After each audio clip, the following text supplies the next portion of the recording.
காலம் மாறி போச்சு வடிவேலு கேரக்டர் தான் வி சேகரோட ரியல் லைஃப். ஆமாங்க, அந்த படத்துல வடிவேலு குசுமருந்து அடிக்கிற ரோல்ல நடிச்சிருப்பாரு. அத தன்னோட ரியல் லைஃப்ல பண்ணவர் தான் தற்போது மறைஞ்ச இயக்குனர் திரு வி சேகர். மாநகராட்சி சுகாதாரத்துறையில மலேரியா ஒழிப்பு ஜாபுக்காக கொசுமருந்து அடிக்கிற வேலை பார்த்திருக்காரு. அதுக்கப்புறம் தான் பல ஸ்ட்ரகிள்ஸ ஃபேஸ் பண்ணி ஹீரோ, டைரக்டர்னு ஆகியிருக்காரு.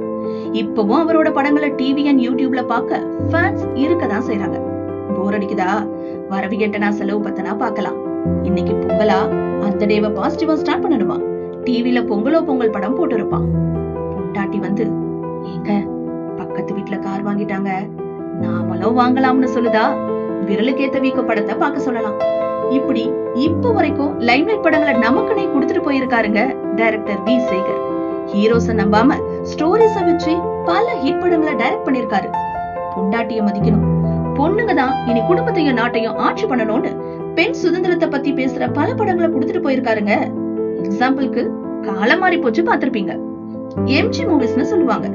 பாசிட்டிவ் கிளைமேக்ஸ் ஒரு ஃபீல் குட் மூவி பாக்கணும்னா இப்ப மட்டும் இல்ல, எப்பவுமே நம்ம வி சேகர் சார் படங்கள் தான் இருக்கும். பார்த்துட்டே இருக்கலாம். யதார்த்த சினிமானா அது அவர் டைரக்ட் பண்ண படங்கள் தான். டிபிக்கல் சினிமா மாதிரி இல்லாம நம்ம வாழ்வியலோட ஒத்து போற மாதிரி கேரக்டரை வச்சு படம் பண்ண நம்ம டைரக்டருக்கு ஒரு thank you. And we miss you, sir.